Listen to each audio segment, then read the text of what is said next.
ถือจ้ะ10 คนต่อ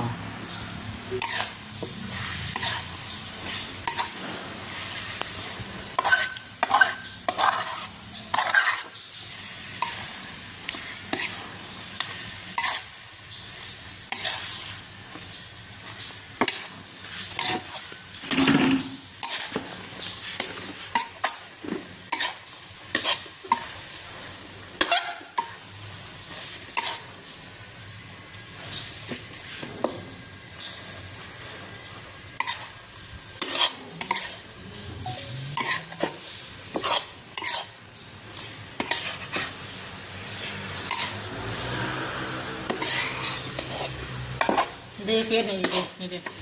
เฟซอีเนมแอลเว็บตู้เว็บนกขึ้นขดตุ๊ดจี้ปะบอแมนถ้าจะว่าตัวเอกอะบอแมนแบบแอดนะ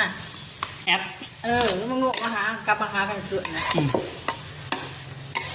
สนากันมาเยอะมอกระถางสิรถแบบเฮ็ดปัวมึงเกิดเฮ็ดปัวมาตาดึงแสนแกดีตาดีไปแกนงัวเลยเฮ็ด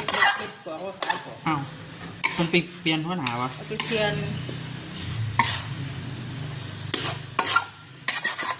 อยู่หน้าที่มันจะไปเฮ็ดนี่หน้าปกตินะมันมีดปัวเลยอย่างนี้ไปเขียนงัวอะไรบอกว่าค่า200,000เอาไปกินอีกแต่ไปว่าเสียเปล่าเฮ็ดเพราะขายปัวดูว่าหลายแล้วเนาะทุกคนเนาะย่างสำหรับคลิปนี้ก็ฝากกดติดตามคลิปยาวเลยทุกคน